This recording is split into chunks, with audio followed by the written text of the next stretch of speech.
I pull up, you know I be moving. Moving the foreign, I'm cruising. The money I'm speaking is fluent. All of my business booming. Stacking my cash in abundance. Yo les postos, bienvenue dans cette nouvelle vidéo. Cette vidéo va être très lourde les postos. On va parler du mercato, de l'avenir de Kylian Mbappé et de Lionel Messi. L'interview de Nasser Al-Khelaifi qui est très intéressante et qui annonce du très lourd. Restez en fin de vidéo les postos.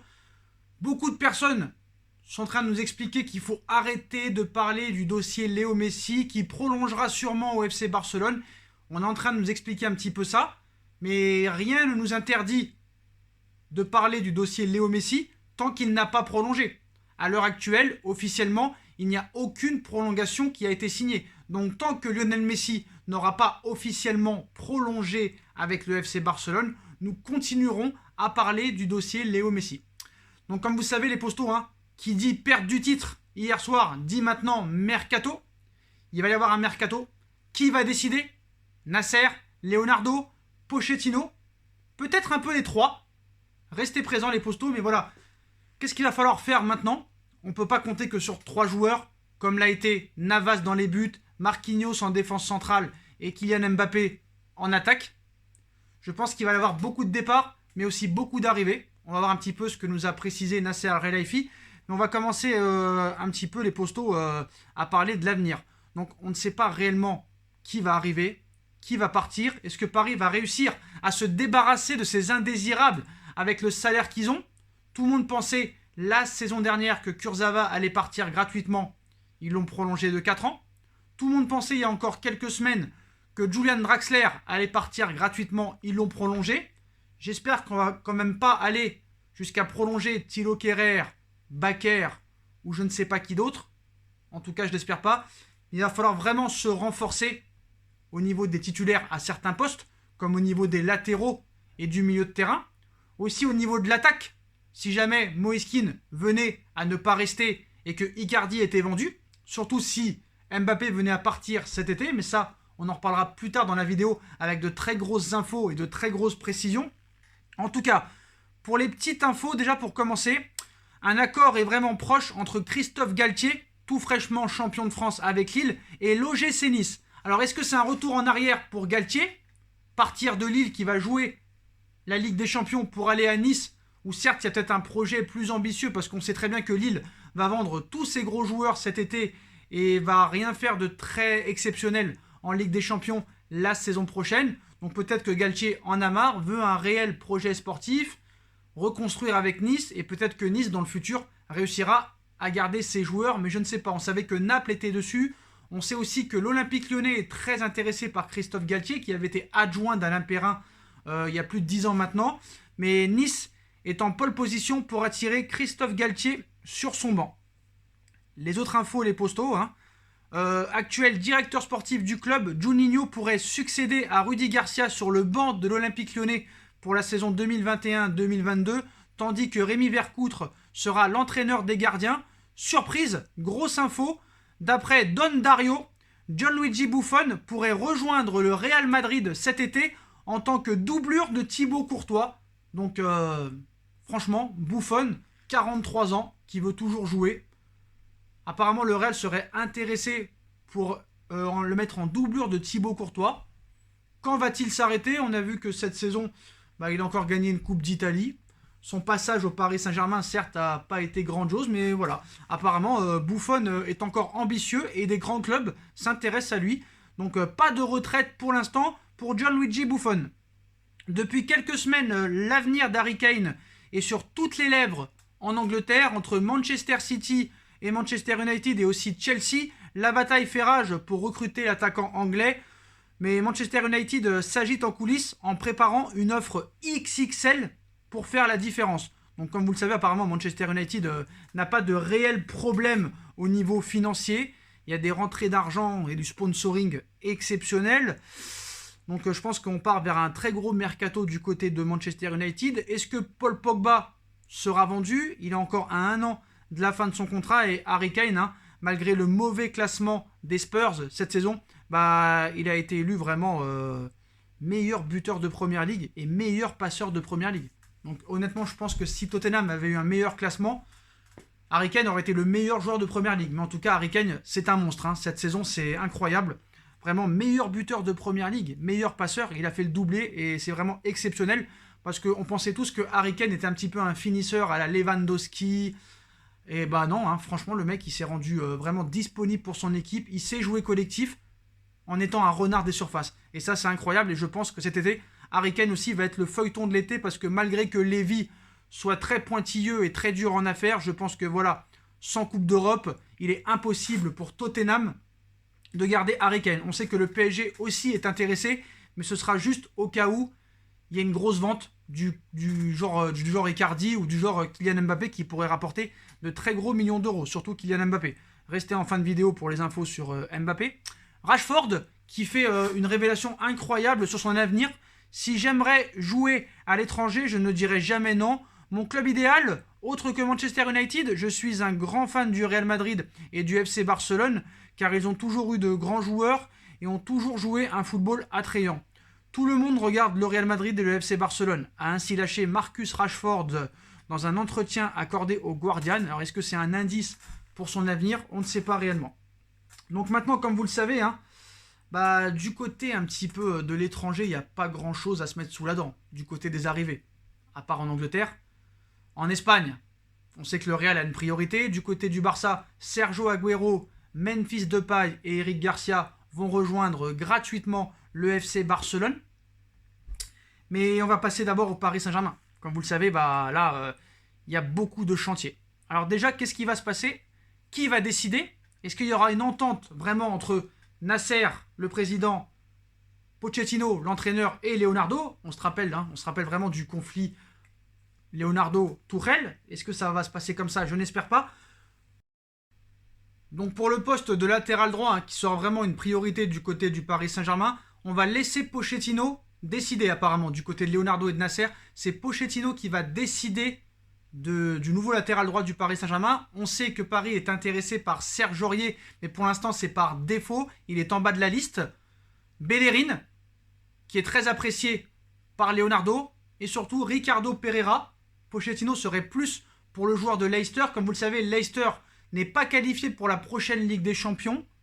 Ricardo Pereira a fait quand même une bonne fin de saison, mais à 30 millions d'euros, pour moi, ça me paraît un peu cher. Est-ce que Paris va trouver un nouveau latéral droit qui n'est pas cité par la presse? Mais pour l'instant, on part sur du Ricardo Pereira, mais pas de réel poste. Et si Serge Aurier arrive, ça veut dire que toutes les autres pistes ont échoué. Mais voilà, apparemment, sur le poste de latéral droit, c'est Pochettino qui va décider. Pour le reste, au niveau de l'attaque, comme vous le savez, hein, Icardi pourrait être vendu, Moïse Kean pourrait partir de son prêt. Donc d'après les informations de Tutosport, le PSG garderait toujours un œil sur la situation de Milik. Avec les possibles départs de Moïse Kean, Mauro Icardi ou encore Kylian Mbappé cet été, Leonardo estimerait que Milik serait un bon renfort à moindre coût.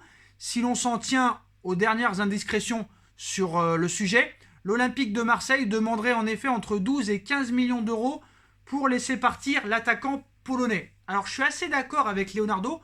Franchement, pour remplacer Moïse Kean, si jamais Moïse Kean venait à ne pas rester au Paris Saint-Germain, Milik, 12 ou 15 millions d'euros, franchement, je te dis la vérité, si je prends Milik à mon pire ennemi et que je le fais vraiment réussir au Paris Saint-Germain, j'aurais tout gagné. Parce que Moïse Kean est très très bon. Franchement, je suis fan du joueur. C'est un grand espoir. Mais franchement, 35-40 millions d'euros, ça me paraît quand même très très cher. Après, est-ce que si Icardi est vendu, Paris utiliserait cet argent pour acheter Moïse Kean? Est-ce qu'il y a mieux que Moïse Kean? Il faudra aussi réfléchir parce que Pochettino, on ne peut pas dire que Moïse Kean, il l'a vraiment beaucoup utilisé. Donc pour Leonardo, Milik pourrait être une bonne recrue et à faible prix. Parce que quand même, Milik, cette saison, en 12 matchs ou en 13 matchs, je crois que c'est 9 buts. C'est quand même pas rien. Voilà, faut dire la vérité. Après, je préférais garder Moïse Kean, mais 35 millions, voire 40 millions d'euros, c'est très très cher. Apparemment, Paris ne veut pas mettre plus de 30 millions d'euros. Donc voilà au niveau de l'attaque. Si jamais Icardi venait à partir, il n'y a pas vraiment de piste à l'heure actuelle. Tout dépendra aussi du coût que rapportera le transfert de Icardi, si jamais il part vraiment. Hein. Rien ne nous dit que c'est sûr et certain que Icardi voudra partir, même si je pense que c'est pas l'attaquant qu'il faut pour jouer avec Neymar et Mbappé. Voilà, je pense qu'il faut plus des Suarez ou des Karim Benzema pour vraiment faire jouer Neymar et Mbappé, comme l'avait fait à l'époque Zidane avec Benzema, CR7 et Bale. Je pense que c'est ce profil d'attaquant-là qu'il faudra chercher et qui sera vraiment, on va dire, en adéquation avec le système de jeu que veut mettre Pochettino en mettant Neymar à gauche et Mbappé à droite. Je pense, en tout cas, c'est mon avis. Maintenant, sur les autres dossiers, les dossiers primordiaux, les postaux. Du côté de Léo Messi, alors, comme vous le savez, hein, toujours pas de prolongation. On a dit un petit peu tout et n'importe quoi au niveau de la presse sur Messi. Il va prolonger, il n'a pas pris sa décision, il prendra sa décision bientôt, on ne sait pas quand, avant la Copa, après la Copa, à la fin vraiment de son contrat. Voilà, on a entendu un petit peu tout et son contraire, où on en est réellement. Donc on se rappelle, hein, samedi, incroyable annonce du côté du FC Barcelone. Hein. Ils avaient annoncé que voilà, Messi ne jouerait pas le dernier match, sachant que le Barça n'avait plus aucune chance de remporter le championnat. Ils avaient permis à Messi d'avoir des vacances pour se préparer mieux pour la Copa América qui arrive bientôt. Comme vous le savez, la Copa América est un objectif du côté de Messi. Il n'a jamais gagné la Copa avec l'Argentine et c'est une priorité pour lui. Donc maintenant, où en est le dossier Léo Messi ? Il y a beaucoup d'informations. La première, d'après les informations du journaliste Alex Lopez, Vendée de la Portera, Léo Messi aurait décidé de rester au FC Barcelone. Cependant, l'Argentin n'aurait toujours reçu aucune proposition de la part de ses dirigeants et attendrait toujours un signe de leur part. Une situation étrange qui prendrait un petit peu la presse mondiale à contre-pied, puisque la tendance des derniers jours semblait plutôt être un départ. Après, on nous expliquait que la famille à Messi poussait pour l'emmener au Paris Saint-Germain. Après, on nous dit que Messi a finalement décidé de rester au Barça et de prolonger. Et après, on change encore d'avis. On nous dit, en fin de contrat à l'issue de la saison, Léo Messi n'a toujours pas prolongé avec le FC Barcelone.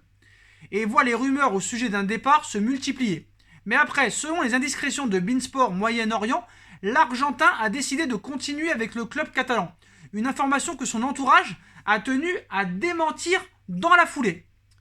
Dispensé du dernier match de la saison à Eibar ce samedi, alors qu'il a reçu l'autorisation du Barça de prendre du repos de manière anticipée, Léo Messi a-t-il disputé réellement son dernier match sous la tunique du club catalan lors de la défaite face au Celta Vigo ? Le quotidien sportif catalan Mundo Deportivo indique que des sources proches de Léo Messi nient l'existence de cette décision d'avoir prolongé, assurant qu'elle reposera sur le projet sportif que Joan Laporta lui présentera, mais à l'heure actuelle, Messi n'a reçu aucune proposition. Donc ce journaliste de Beansport du Moyen-Orient qui nous annonce que Messi veut prolonger, la famille dément d'après le Mundo. Et vous connaissez le Mundo Deportivo, c'est pas très fiable. Donc on attend un petit peu d'autres sources qui confirment que la famille de Messi a bien nié que Messi veut continuer au Barça. On attend et hop, il y a la BBC qui nous dit maintenant, parce qu'on sait, hein, les pseudo-supporters du Barça qui en ont marre qu'on parle de Messi en nous expliquant que Messi prolongera au Barça sans aucun argument. Hein. Déjà, chacun fait ce qu'il veut pour commencer et on arrêtera de parler du dossier Messi quand il aura pris sa décision officielle, pas avant. Donc voilà. Donc, après Mundo Deportivo, c'est la BBC qui confirme que Léo Messi n'a rien décidé pour son avenir. Dans la foulée de cette révélation, Guilhem Balag a affirmé que le feuilleton Messi n'avait pas encore livré son épilogue. Le journaliste officiant notamment sur la BBC a indiqué sur son compte Twitter que les personnes proches de l'Argentin insistaient toujours sur le fait qu'aucune décision n'avait été prise par le principal intéressé, qui est Léo Messi. Joan Laporta cherche toujours un moyen de conserver Léo Messi, mais ce dernier voudrait attendre afin d'avoir une idée précise du projet mis en place par le président du Barça. De plus, aucune offre n'aurait encore été dégainée par le club Blaugrana. Le PSG a encore toutes ses chances dans ce dossier, contrairement à ce que pensent les footix du Barça, même si je pense que moi, à l'arrivée, il y a plus de chances quand même qu'il prolonge au Barça. Mais pour l'instant, il n'y a pas de prolongation officielle, donc on continue d'en parler. Après, Guilhem Balag, des sources proches de Messi, démente qu'il a pris une décision à propos d'une prolongation au Barça, et elle assure, la famille Léo Messi, c'est une grosse info, assure que cela dépendra du projet sportif présenté par le président Joan Laporta, ainsi que l'offre faite. Et pour l'instant, il n'y a aucune offre. Voilà, c'est ce qu'a assuré aussi le Mundo dans des propos rapportés par Paris Fan TV.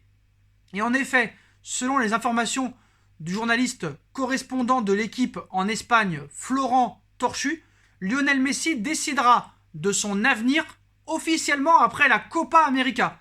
L'attaquant argentin n'aurait toujours pas reçu d'offre de la part du FC Barcelone et voudrait d'abord se concentrer sur sa sélection avant de penser à son futur.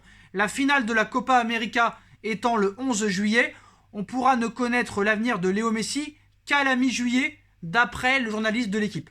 D'ici là, c'est toute la planète football qui sera dans l'attente de la décision du numéro 10 barcelonais, mais apparemment, d'après Florent Torchu, aucune décision sera prise tant que la Copa América ne sera pas terminée. En tout cas, tant que l'Argentine ne sera pas éliminée, on n'aura pas de réelle décision. Donc voilà. Et selon le média ibérique, tout dépendra donc de Laporta pour voir Léo Messi continuer ou non avec le FC Barcelone. Alors que le président du Barça n'aurait pour le moment fait aucune offre formelle, il faudra voir ce qu'il propose d'un point de vue sportif à Messi, mais aussi financier, si cela convient à Messi. Si tel n'était alors pas le cas, l'Argentin pourrait bien faire ses valises. La balle est donc désormais dans le camp de Laporta. Et quand on écoute un petit peu les mots de Nasser Al-Khelaifi, président du PSG hier soir, après le match du PSG contre Lille, donc déjà, il a dit que cet été, ça risque d'être très très lourd. Voilà. Il a dit qu'il faut s'attendre à un mercato XXL. Donc on va vous dire un petit peu ce qu'il a dit réellement. Voilà, pour être sûr de ce qu'on parle. Parce que voilà, c'est quand même le président du Paris Saint-Germain qui est le mieux placé pour parler de l'avenir du PSG. Donc, monsieur Nasser, qu'est-ce qu'il nous dit? Il nous dit que nous allons avoir un projet ambitieux cet été et nous aurons des ambitions. Même financièrement. La perte du titre, c'est une leçon à retenir. Donc c'est pas moi qui le dis, c'est le président du PSG qui nous dit cet été nous aurons un projet ambitieux et nous aurons des ambitions cet été, même financièrement. Donc ça annonce quand même du très très lourd. Il y a une Coupe du Monde au Qatar en 2022. Ils savent que l'année prochaine, c'est le moment ou jamais de la gagner. Et je pense que cet été, voilà, après la réduction, presque l'élimination du fair play financier, il faut s'attendre à du très très lourd. Et est-ce que Léo Messi sera une recrue du Paris Saint-Germain? Pour l'instant, personne ne peut réellement le dire. Parce que si Messi voulait vraiment prolonger au Barça, il aurait déjà prolongé depuis longtemps. Donc maintenant, sur Kylian Mbappé, Nasser aussi envoie du lourd. Et annonce que pour lui, Kylian Mbappé est un joueur du PSG et sera toujours un joueur du PSG. Je ne m'inquiète pas. C'est les propos de Nasser qui confirme en disant après que voilà, Mbappé est un joueur du Paris Saint-Germain et le restera. Mbappé, au Canal Football Club, s'est exprimé sur son avenir. Vous le savez, il a reçu le titre et le trophée de meilleur joueur de Ligue 1, trophée UNFP. Mbappé nous dit, pour son avenir et pour sa future prolongation ou son futur départ, ce que je veux, moi, c'est gagner. Sentir d'être dans un endroit où je peux vraiment gagner, où il y a un projet qui est vraiment solide autour de moi. Et c'est le plus important. Le projet sportif est primordial. J'ai toujours été heureux au Paris Saint-Germain. J'ai passé jusqu'à présent 4 années exceptionnelles. Le club, c'est la relation que j'ai par rapport à ce club, à ce pays, à cette ville. Donc on va faire les choses dans l'ordre, comme il faut, que ce soit dans un sens ou dans l'autre. Une certitude de victoire? Non, mais sentir qu'on part avec une équipe pour quelque chose, pour gagner quelque chose. Et après, c'est à nous les joueurs de jouer, à nous de montrer ce qu'on sait faire. C'est le plus important. On discute avec le club, on va voir ce qui va se passer.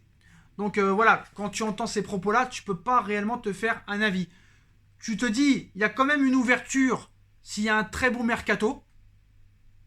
Mais s'il n'y a pas un bon mercato, ne comptez pas vraiment sur moi. Donc qu'est-ce qui va se passer réellement? C'est chaud, ça va être aussi le feuilleton de l'été, les postos. Ça, on sait très bien. Donc les dernières informations après cette interview de Kylian Mbappé sur son avenir. Donc déjà, on se rappelle hier matin de la petite blague de Macron. Macron, président de la France, a appelé Kylian. Kylian, il lui dit « J'ai annoncé la nouvelle à nos amis que vous allez quitter le Paris Saint-Germain pour l'OM. » Mbappé lui répond en rigolant « Impossible, impossible de la Marseille. Ce n'est pas dans notre ADN, ça. Non, non, non. » Bon, Macron lui répond « N'en faites pas trop quand même. » Donc voilà, pour la petite blague. Donc maintenant, les dernières infos sur le dossier Mbappé. À long terme, je dis bien à long terme, un départ de Kylian Mbappé paraît quand même inéluctable dans les prochaines années. En 2023 ou en 2024 peut-être. Il est parfois quelque peu lassé. Le Real Madrid, s'il sent que le PSG ne peut pas autant triompher en Europe, il aimerait découvrir un nouvel environnement et une nouvelle vie. Et on sait que le Real Madrid a toujours un petit peu été son rêve, entre guillemets. Si les échanges pour la prolongation de Kylian Mbappé n'aboutissent pas d'ici le 1er août, le PSG pourrait se résoudre à envisager sa vente.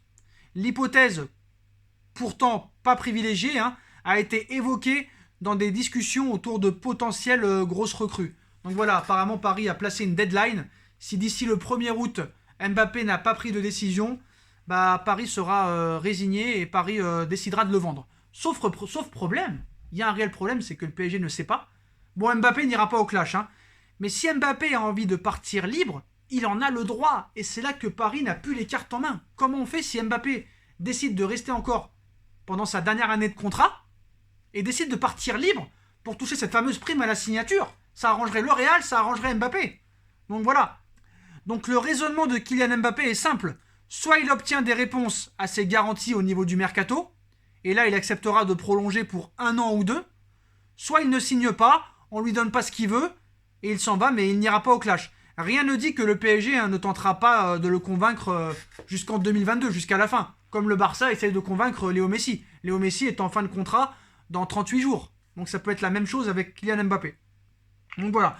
Mais voilà, selon les informations de l'équipe aussi, le PSG serait prêt à faire d'importantes concessions financières en passant d'un contrat de 18 millions d'euros à 30 millions d'euros annuels pour Kylian Mbappé, qui souhaiterait lui apparemment rester 1 an de plus au PSG, soit jusqu'à l'été 2023. Une décision qui pousserait l'ancien monégasque à prolonger jusqu'en 2023 ou jusqu'en 2024 avec le club parisien. Une situation alors à l'avantage du Paris Saint-Germain qui pourra se permettre d'anticiper son départ en 2022 ou 2023. Un départ que cette courte prolongation confirme implicitement, on va dire entre guillemets. Le dénouement en fin de saison et notamment l'élimination en Ligue des Champions contre Manchester City ne devrait rien changer à cette décision. Une bonne nouvelle pour les supporters parisiens qui pourront peut-être encore admirer le chouchou français une année supplémentaire. Les Madrilènes, quant à eux, doivent ronger leurs freins. Florentino Pérez devra faire fort pour convaincre le Paris Saint-Germain parce que voilà, avec le problème financier du Real Madrid cet été, c'est chaud. On voit qu'ils n'arrivent même pas à donner une augmentation de salaire à Sergio Ramos. Devant, c'est complètement embouteillé au niveau de l'attaque. Il va falloir déjà se débarrasser des indésirables en attaque. Si Ramos part, si Varane part, il faudra les remplacer. Au milieu de terrain, Modric commence à se faire vieux. Benzema, Régnier, Vinicius Junior, Gareth Bale, Eden Hazard, Rodrigo. Ça fait beaucoup. Il faut d'abord se débarrasser d'eux pour prétendre peut-être à avoir Mbappé. Paris ne le bradera pas. Paris demandera minimum 200 millions d'euros. Minimum. Peu importe s'il reste 1 an de contrat ou non. Rappelez-vous Hazard à Chelsea, il est parti pour 100 millions d'euros au Real Madrid et on a su ce qui s'est passé après. Mais voilà. Donc voilà les dernières informations. Entre autres, c'est pour Messi, voilà. Laporta, tu proposes un bon salaire, tu proposes un projet sportif, Messi il reste, tu proposes pas, il s'en va. Et c'est pareil pour Mbappé, tu proposes un bon mercato, tu proposes un bon projet sportif, je reste, s'il n'y a pas ça, je pars. Donc ça va être un peu la même chose, le dossier Messi, le dossier Mbappé, sauf que Messi est en fin de contrat dans 38 jours et Mbappé dans 1 an. Donc voilà les postos, donc on reviendra vers vous pour beaucoup d'infos. Désolé si cette vidéo a été un peu longue, mais je tenais à mettre tout sur la table. Nasser Al-Khelaifi a dit qu'elle allait avoir un mercato XXL, mais pour l'instant pas réellement de grosses pistes. Paris regarde un petit peu tout au niveau de l'attaque. Rien nous dit que peut-être si Mbappé part, tout pourrait chambouler, mais apparemment, voilà, pour Doha, l'objectif c'est d'avoir la meilleure équipe possible pour la Coupe du Monde 2022. Et la Coupe du Monde 2022 est dans maintenant 1 an et demi. Donc Paris va devoir garder tous ses meilleurs joueurs, c'est l'objectif de Doha. Et Doha va essayer de faire la meilleure équipe possible, donc peut-être du Ramos, peut-être du Messi, même si je pense que pour moi ce serait pas la meilleure solution, mais voilà, on va pas se répéter, vous connaissez la politique de Doha. Mais voilà, apparemment, voilà, il y aura un très gros mercato malgré la crise financière, malgré la crise sanitaire, malgré voilà, tout ça, malgré l'UEFA. Voilà, ils ont plus de temps à perdre maintenant, il reste 1 an et demi, ça fait 10 ans qu'ils sont là, ils ont plus de temps à perdre. Donc voilà les postos, fin de cette vidéo, désolé si elle a été un peu longue, je compte sur vous pour bombarder la barre de like. On partage en masse, on commente, on s'abonne. On active la petite cloche pour être tenu au courant des vidéos qui vont sortir. On me rejoint sur mon Instagram en masse, SB Foot News, les postos. Vraiment, j'aimerais, comme vous le savez, faire du montage, mais malheureusement, là, dans la cagnotte PayPal, plus personne ne donne rien, donc j'oblige personne à donner. On va voir comment on peut faire pour évoluer un petit peu au niveau de la chaîne. Mais voilà, je compte sur vous, hein, si vous voulez faire évoluer la chaîne. Le compte PayPal est toujours disponible en lien en description, vous faites ce que vous voulez. Hein. Voilà, si vous voulez donner, vous donnez pas, vous donnez pas. Vous faites, je vous oblige à rien. La deuxième chaîne YouTube No Feeling, hein. Il y a des nouvelles vidéos qui sont sorties, n'hésitez pas à aller voir. Et puis on sera 100% présent pour le mercato qui risque d'être très chaud les postos. On passe à autre chose maintenant. Cette perte de la Ligue 1 est derrière nous et maintenant il faut avancer. Il faut essayer d'avancer en espérant que Doha, Leonardo et Nasser nous fassent un très gros mercato cet été pour nous faire rêver l'année prochaine. Tchuss!